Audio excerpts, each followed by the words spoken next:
Hi everyone, it's Kim Dellow here, and today I'm testing out the Magic Sponge or Magic Eraser. So this sponge is actually a melamine foam and it has been on the shop shelves for quite a few years now, at least a decade if not longer, and it's sold mainly as a cleaning product under a few different names, but you will also find it in art shops as it can be used to cleanly lift off dry watercolour paint from a surface. So I thought I'd give it a go and see how it works. You can find it in blocks that you can then cut down to more manageable sizes with a pair of scissors. I'm going to try it out on two brands of watercolour paint, and as I know that quite a few of you like to use the Holtz Ditress Inks, I thought I'd try those out as well. Then why not, we'll just throw in some Distress Crayon and also the Crayola Stix. I'll be testing them out on two different types of watercolour paper, the hot press, which is the smooth surface one, and the cold press, which has more of a texture, but I'm also going to try it out on just some very ordinary smooth surface heavyweight cardstock.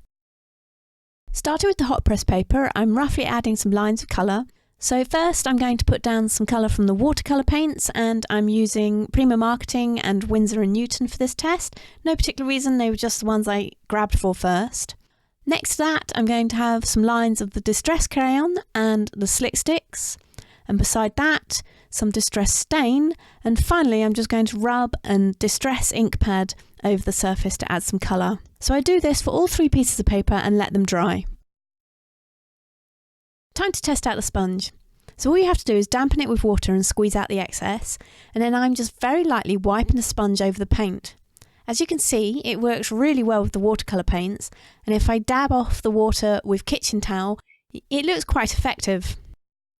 Now I'm going to try it on the Distress Crayon and the Slit Stick next to it. Again, it lifts off the colour, but not quite as easily as it lifted off the watercolour paint. And it's leaving just a slight mottled texture to the colour left behind, which looks quite interesting and quite distressed.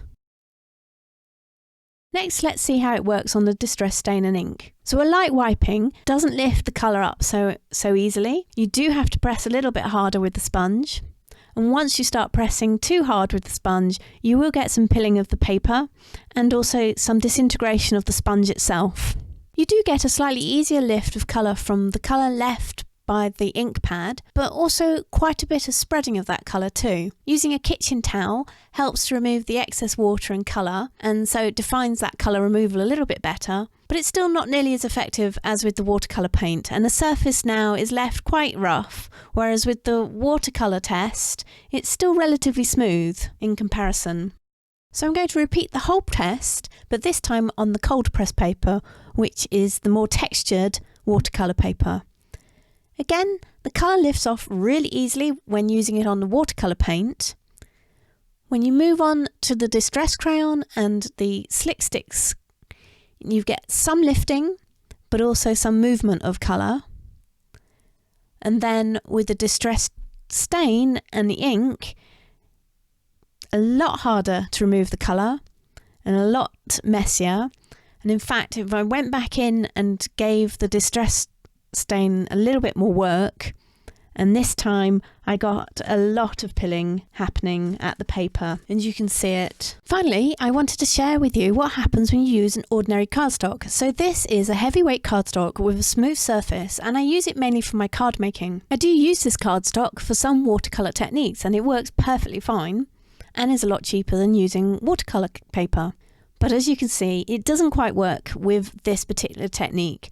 And when you use the sponge, it doesn't lift off the colour quite as well, and you'll also get far more pilling of the surface compared to when you use watercolour paper. And here are the results from the three different papers together. Pause the film if you want to see them for longer. Now for a bit of fun, let's try this out on a stencil. And actually this stencil, it's one of my new ones that I've designed for PaperArtsy, and it's going to be released very soon, so don't go telling anyone that I've already shown it to you.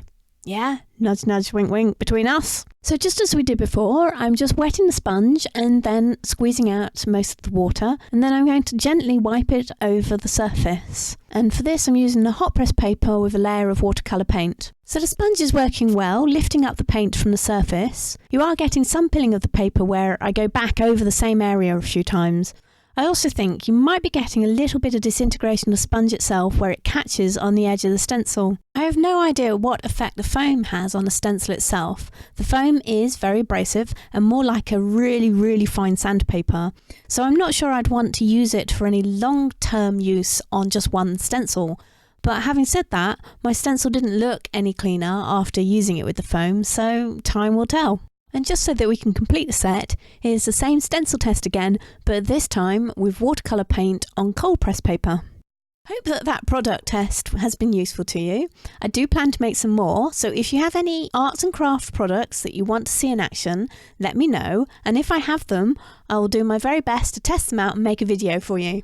Meanwhile, don't forget to check out my last product test video, which was the Tim Holtz Distress Crayons versus the Crayola Slick Stix. Thanks very much for watching, and I'll see you next time.